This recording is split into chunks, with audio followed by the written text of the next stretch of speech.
এবং দুঃখের বিষয়, আমরা এমন একটা দেশে বসবাস করি যে দেশে প্রতিনিয়ত এইভাবে অজরে প্রাণগুলো জ্বলে যাচ্ছে, আর আমরা যারা এই সকল সেক্টরে দায়িত্বে আছি তারা নীরবে নিভৃতে আমরা ঘুমাইছি। এক কথা বললেই চলে।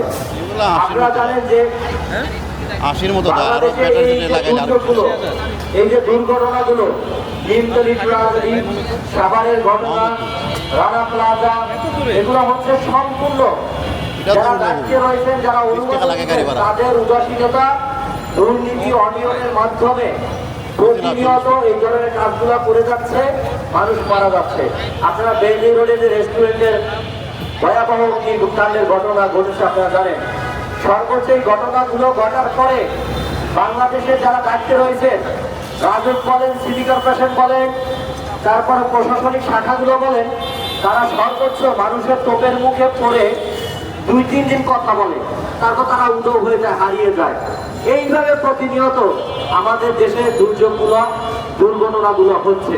একটা হচ্ছে প্রাকৃতিক দুর্যোগ, আর একটা হচ্ছে বাংলাদেশে অসাধু চোর, বাটপার, দুর্নীতিবাজ, দাঙ্গাবাজরা অনুমোদন দিয়ে দিচ্ছে। আপনারা দেখেন ঢাকা শহরে প্রতিনিয়ত ভবনগুলো তৈরি হচ্ছে, সেই ভবনগুলোর কোনো পার্কিং এর ব্যবস্থা নাই। তারপরে হচ্ছে ভবনগুলোর যে নিয়ম নীতি আছে, অগ্নি নির্বাপনের যে ব্যবস্থাগুলো আছে, একটা বাসা বাড়িতে কোনো অগ্নি নির্বাপনের ব্যবস্থা নাই।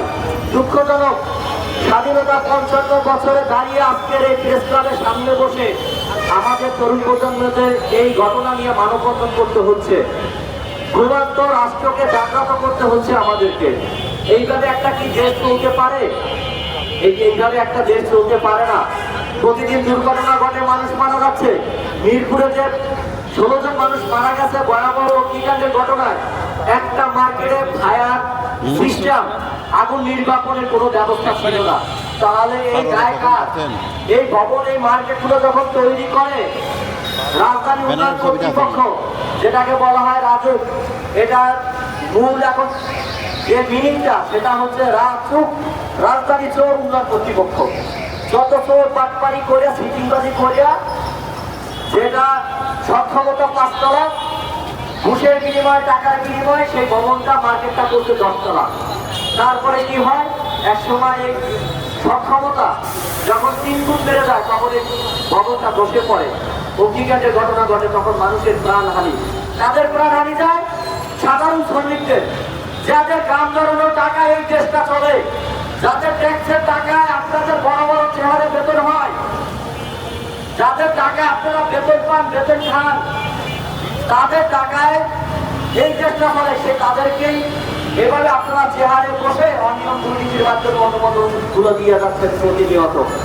কতবার আমরা প্রতিনিয়ত এই বিষয় বিষয়গুলো নিয়ে আমরা বলে যাচ্ছি যে এটা সমাধান কোথায়, এটা সুষ্ঠু মানুষের প্রাপ্তি, মানুষের অধিকার, জনগণের সুযোগ সুবিধা কোথায়।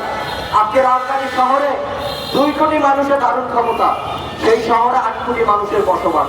আপনি খেতে পারেন 1 কেজি চাল, আপনাকে দেওয়া হচ্ছে 5 কেজি চাল চাপিয়ে। এই হচ্ছে আমাদের অবস্থা বাংলাদেশের। আইন আছে কাগজে, কিন্তু মাঠ পর্যায়ে কোনো বাস্তবায়ন নাই। তার বাস্তবতা আইনের কমও নাই, আইনের অসংখ্যতাও নাই। এই হচ্ছে আমাদের বাংলাদেশ, এই হচ্ছে সোনার বাংলাদেশ। আমরা এই দেশে জন্ম নিয়েছি।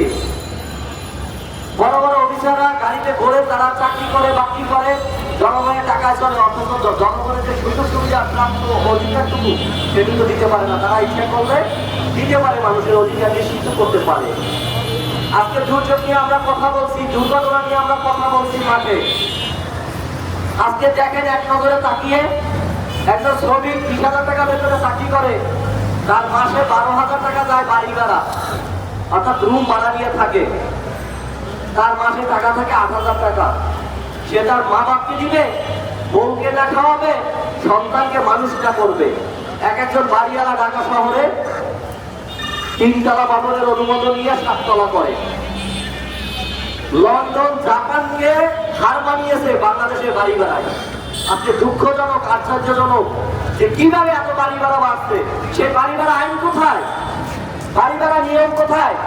ভাড়াটিয়াদের রক্ত বাড়ির মালিকরা ঢাকা শহরে চুষে খাচ্ছে। তারা একটা যে জায়গায় গাড়ি পার্কিং করবে, সেই বানিয়েছে।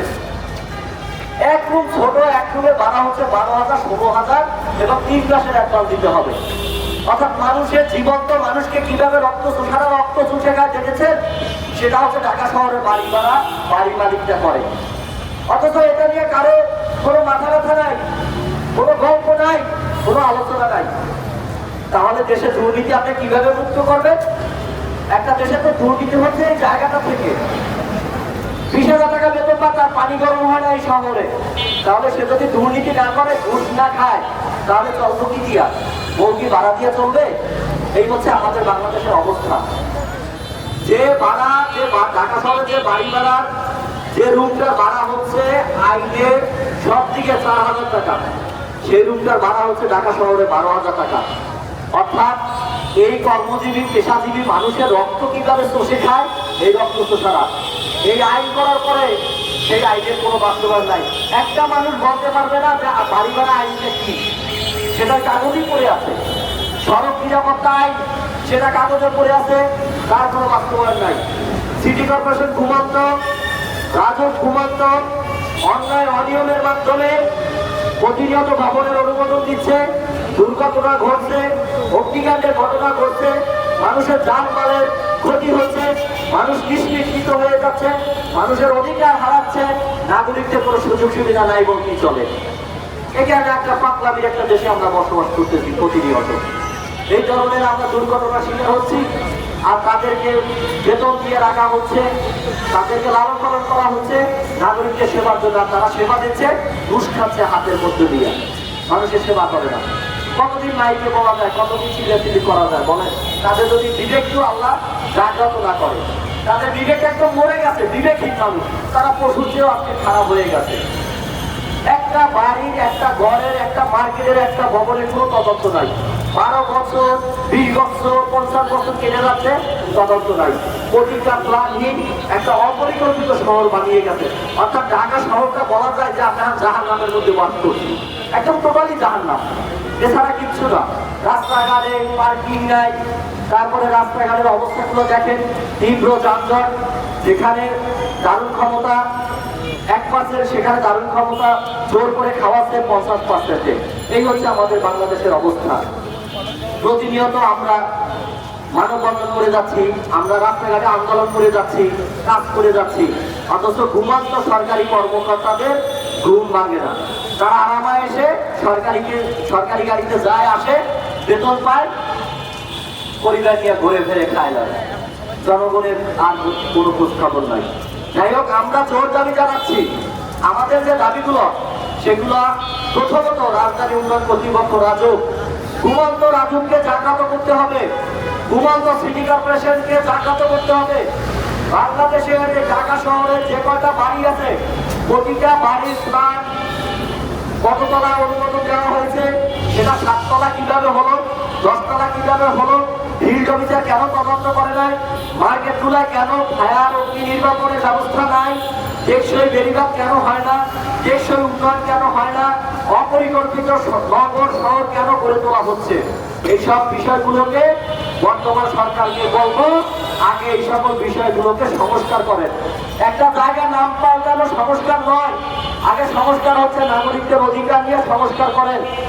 এই যে ভবনগুলো করে মানুষকে হত্যা করছে প্রতিনিয়ত, সেগুলো সংস্কার করেন। কারা এই রাজভবন, এখানে সরকারি কর্মকর্তারা কারা জড়িত, এই চোরের বাচ্চাদের আইনের আওতায় আনেন, বিচার করেন, কয়েকটা ফাঁসি যান, তাহলে দেখবেন বাংলাদেশের রূপ চেহারা বদলে গেছে, এদেশের মানুষ শান্তিতে বসবাস করবে। সেই বিষয়গুলোকে সংস্কার করেন। টেকসই বেড়িবাঁধ উপকূলীয় অঞ্চলে প্রতিনিয়ত নদী ভাঙন চলছে। বর্ষা মৌসুম আসলে কৃষকরা, শ্রমিক ভাইরা তাদের ঘর বাড়ি নদীতে বিলীন হয়ে যায়। সেখানে টেকসই কিভাবে বেড়িবাঁধ করা যায় সেইটা ভাবেন। তিস্তা পানি আসলে উত্তরাঞ্চল প্লাবিত হয়ে যায়, হাজার হাজার কোটি টাকা শেষ হয়ে যায়। সেই তিস্তায় কিভাবে বাঁধ নির্মাণ করা যায় সেইটা সংস্কার করে, সেইটার উদ্যোগ নেন, সেগুলো জানাবো আমরা তরুণ প্রজন্ম। এই বিষয়ভিত্তিকগুলোর উপরে মনোযোগ দেন, বাংলাদেশ এগিয়ে যাবে। আর চোর বার্তা যত কর্মকর্তা আছে না, তাদেরকে ডিম থেরাপি দেন, তাদেরকে মানুষ করেন। তারা জ্ঞান অর্জন করতে, তারা সার্টিফিকেট অর্জন করতে কাগজে, কিন্তু বাস্তবে মানুষের দয়া ময়া এগুলো বোঝার মতো আল্লাহ তাদেরকে সেই জ্ঞানটুকু দেয় না। তাদের বিবেকগুলো নষ্ট হয়ে গেছে, আজকে ধ্বংস হয়ে গেছে। আল্লাহ তাদেরকে গজবের উপরে নিয়ে গেছে। তো আমরা বলতে চাই যে যেসব বিষয়গুলোর উপরে সংস্কার মনোযোগ দেওয়া উচিত সেই সকল সেক্টর উপরে যান। ঢাকা শহরে প্রতিনিয়ত শিল্প কারখানা ইন্ডাস্ট্রি গড়ে না তুলে এগুলো জেলা পর্যায়ে যান, জেলার লোকদের কর্মসংস্থানের ব্যবস্থা হোক, তারা খেয়ে পরে বেঁচে থাকুক। এই জাহান্নামের বাড়ি ভাড়া থেকে মানুষগুলো বেঁচে থাকুক, বাড়ি বাড়িতে অত্যাচার থেকে, রক্ত শোষণের অত্যাচার থেকে বেঁচে থাকুক। এই সকল বিষয়গুলো যদি সরকার মনোযোগী হয় তাহলে আশা করা যায় আগামী 100 বছরে বাংলাদেশ সুন্দরভাবে এগিয়ে যাবে। আমাদের যে জায়গায় যেখানে রোগ আমাদের সেখানে মলম দিতে হবে। আমাদের রোগ হচ্ছে ঘাড়ে মলম নিয়ে কষাকষি করে আমরা পাই, কোনোদিনও রোগ ভালো হবে না। ওই শুধু সংস্কারের কথা আর ওই নাম পাল্টানোর কথাই জীবন চলে যাবে, বাংলাদেশে 5 বছর চলে যাবে। তাহলে বাংলাদেশের মানুষ নাগরিকের সেই অধিকার পাবে না। প্রথম যে সরকার ক্ষমতা আসবে তাদের কাছে বিজয়ের সঙ্গে অনুরোধ থাকবে, প্রথমত যে সকল জায়গায় মনোযোগ দিতে হবে, সংস্কার করতে হবে, পরিবর্তন করতে হবে, সেই জায়গাটায় করবেন, একদম বাংলাদেশটা সুন্দর হবে। আমরা আপনাদের কাছে কিছু চাই না, আমরা চাই আমাদের অধিকারটা আমরা যাতে সুন্দর করে চলতে পারি, সুন্দর করে বাঁচতে পারি, আমাদের ছেলে সন্তান পরিবার যাতে মানুষের মতো মানুষ হয়ে এগোতে পারে, দেশটা এগিয়ে যেতে পারে, দেশটা আন্তর্জাতিক অঙ্গনে যাতে বাংলাদেশ মাথা উঁচু করে দাঁড়াতে পারে। আর এই চোর মুক্ত একটা বাংলাদেশ গড়ে তুলে যান, দুর্নীতি মুক্ত একটা বাংলাদেশ চাই, একটা বৈষম্যহীন সুন্দর সত্যময় একটা সোনার বাংলাদেশ চাই, যে বাংলাদেশের সবাই সকলে ধর্ম বর্ণ নির্বিশেষে মিলেমিশে আমরা একসাথে বসবাস করব। মানুষ মানুষের জন্য, মানুষ হচ্ছে দেশের জন্য, রাষ্ট্রের জন্য। আমাদের দেশকে, দেশের প্রতি ভালোবাসা সহানুভূতিশীল রেখে দেশের ক্ষতি না করে দেশকে এগিয়ে নেওয়া হচ্ছে আমাদের, সেই চিন্তা শক্তি নিয়ে এগিয়ে যেতে হবে। তো যাদেরকে দিয়ে ভূত ছাড়াবো আজকে তাদেরকে ভূতে ধরছে, তো এখানে আমরা আজকে নিরুপায়। তো যাই হোক, এ পর্যায়ে আমি বক্তব্য রাখার জন্য